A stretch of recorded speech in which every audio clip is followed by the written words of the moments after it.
اصل میں آپ کو ثبوتوں کے ساتھ بتائیں گے کہ کیسے اسٹیبلشمنٹ کو بھی یہ بات موجود ہے، ان کے پاس تفصیلات ہیں، لیکن خاموشی کیوں ہے؟ اصل میں کون ہے ایجنٹ؟ میرے ہاتھ میں کتاب ہے، غور سے دیکھ لیں، اس کا ٹائٹل ہے رنگیلا وزیر اعظم۔ 2001 کے اندر یہ انٹیلیجنس پبلشرز نے یہ کتاب چھاپی ہے اور بڑی نایاب کتاب ہے۔ میرے پاس اس کی کاپی گزشتہ تقریباً 20-21 برسوں سے موجود ہے۔ اس کے اندر میں ایک پیراگراف پڑھنے لگا ہوں اور وہ کہتے ہیں نا کہ جن کا منہ انہی کی چپیڑ، اور چپیڑ بھی انہی کے منہ کے ذریعے۔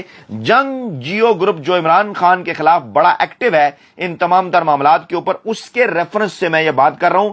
کاغذ قلم جناب سنبھال لیں، دوبارہ میں آپ کو کہہ رہا ہوں، کیونکہ نہ پاکستانی قوم پھدو ہے، نہ پاکستان تحریک انصاف اور عمران خان کے ووٹرز پھدو ہیں، نہ میں پھدو ہوں۔ میں آپ کو تفصیلات بتاؤں گا اور اس کے بعد پھر آپ بتائیے گا کہ پاکستانی قوم کو کون پھدو لگانے کی کوشش کر رہا ہے۔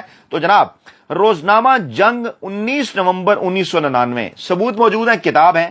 آپ چاہے تو مافیا ہینڈلر اور صورتکاروں کو چیلنج ہے جناب، آپ عدالت کھیل رہے ہیں تو ہمیں بھی کسی عدالت میں بلا لیں، ہمیں عدالت کے اندر لے جائیں۔ یہ ثبوت جناب ہم خود سے نہیں کہہ رہے، آپ کے سامنے رکھیں گے اور آپ کو بتائیں گے کہ اس وقت یہ ثبوت کس طرح سے نہ صرف اسٹیبلشمنٹ کے پاس موجود تھے اور ہمارے جیسے کئی صحافیوں کو یہ جو ہے وہ اس قسم کے ریفرنس جو ہے وہ دکھائے بھی گئے ماضی کے اندر۔ واپس تفصیلات کی جانب آتے ہیں، غور سے سنیں، انتہائی نایاب ویڈیو ہے۔ پاکستان تحریک انصاف کے چاہنے والے، عمران خان کے چاہنے والے، وہ اس کے اوپر کمنٹ بھی کریں۔ نئی نسل بے وقوف نہیں ہے، ہم ان کو ان کتابوں کی روشنی میں تمام تر تفصیلات ان کے سامنے رکھیں گے۔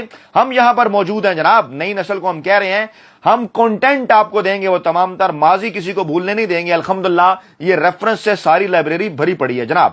روزنامہ جنگ 19 نومبر 1999 کو شائع ہونے والی رپورٹ کے مطابق سابق وزیر اعظم نواز شریف نے اپنی پہلی وزارت عظمیٰ کے دور میں اسرائیل سے 1 ارب روپے مالیت کی ٹیکسٹائل مشینری خریدی تھی۔ جناب کس قانون کے تحت اجازت تھی؟ کیا تعلقات تھے پاکستان کے اسرائیل سے؟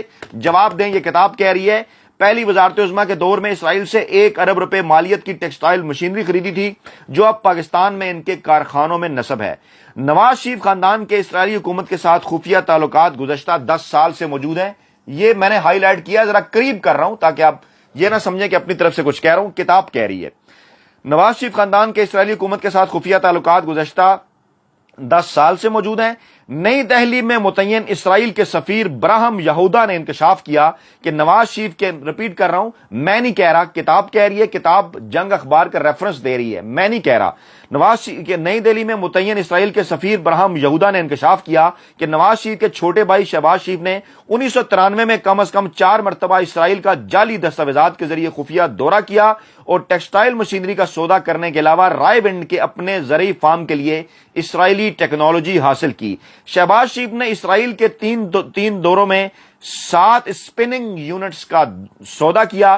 بعد ازاں یہ مشینری، جس کی LC لندن میں کھولی گئی، قبرص لائی گئی، یہ ملک کا نام ہے، یہاں اس کی برآمد کنندہ کمپنی کا نام تبدیل کیا گیا اور پھر بحری راستے سے یہ مشینری پاکستان لائی گئی۔ اس قسم کے جعلی کام یہ کرتے رہتے ہیں۔ آگے کیا ہے؟ اسی دوران شہباز شریف اور شریف خاندان کے ایک نوجوان نے اسرائیلی علاقے اکو کا دورہ کیا جہاں یہودیوں نے باغات لگا کر دنیا کا بہترین پھل پیدا کیا ہے۔ اس دورے میں انہوں نے رائے ونڈ کے زرعی فارم کے لیے اسرائیل کی زرعی ٹیکنالوجی حاصل کی۔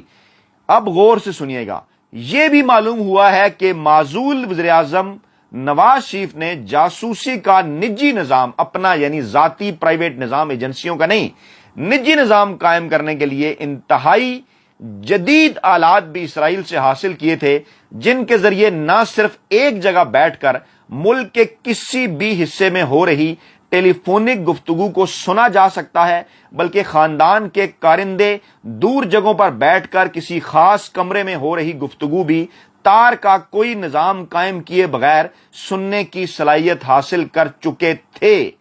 آڈیو ویڈیو ریکارڈ کرنا، چھپ کر آڈیو ویڈیو کے ذریعے بلیک میل کرنا، اس شریف مافیا نامی خاندان کا پاکستان کے اندر پرانا کاروبار ہے اور یہ خاندان ہمیشہ سے مافیا رہا ہے، تھا، آئندہ چل کر بھی ہوگا، نظر آ رہا ہے، اور ہینڈلرز اور سہولت کاروں کا فیورٹ خاندان رہا ہے۔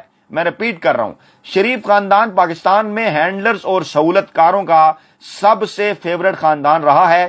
آج بھی یہ خاندان پاکستانی اسٹیبلشمنٹ کا فیورٹ ہے اور ہم سوالات اٹھائیں گے ثبوتوں کے ساتھ، اور انشاءاللہ تعالیٰ پاکستانی عوام بھی سوالات اٹھائیں گے۔ یہ کتاب ہے جناب جس کے اندر سے میں ذکر کر رہا ہوں، اور ایک چیز یہ دکھا کر باقی پھر آپ کو دوسری چیزوں کی طرف لے کر جاتے ہیں جو ہمارے اس سے ملتی جلتی جو دیگر اپڈیٹس ہیں، کیونکہ اس کتاب کے اندر سے میں نے آپ کو کافی ریفرنس دکھانے ہیں، کیونکہ جناب اسی کتاب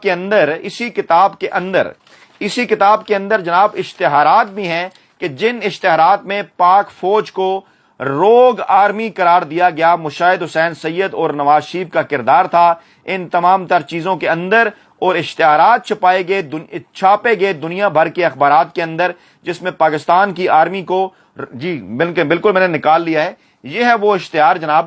اور سنیے کتنا حیران کن ہے کہ آئی ایس آئی کے سابق لیفٹیننٹ جنرل ضیاء الدین نے ایک طرف تو معزول وزیر اعظم نواز شریف کو مکمل طور پر اعتماد میں لیا ہوا تھا، اور ان کے کہنے پر کور کمانڈروں، اعلیٰ فوجی افسروں، حتیٰ کہ آرمی چیف، ججوں، بعض مشیروں، اپوزیشن کے سرگرم رہنماؤں، اعلیٰ عہدوں پر فائز بیوروکریٹ اور بعض صحافیوں کے ٹیلی فون ٹیپ کر رہے تھے اسی ٹیکنالوجی سے جو اسرائیل سے حاصل کی تھی۔ لنک ہے، فضول چیز آپ کے سامنے نہیں رکھ رہا، اس لیے اس کا لنک بھی، یہ روگ آرمی کا آپ کو اشتہار نظر آ رہا ہے، اس کی ڈیٹیل بھی دیتا ہوں میں آپ کو۔ روگ آرمی اور کس طرح سے یہ فون ٹیپ کر رہے تھے، یعنی ایجنسیاں تو دور کی بات، انہوں نے اپنی ایجنسیاں بنائی تھیں، ایجنسیوں کے اندر اپنے بندے لگائے ہوئے تھے۔ آئی ایس آئی کے سابق سربراہ لیفٹیننٹ جنرل ضیاء الدین جو کہ بعد میں آرمی چیف بھی ان کی جانب سے بنایا گیا۔ آگے چل کر لکھتے ہیں، جبکہ دوسری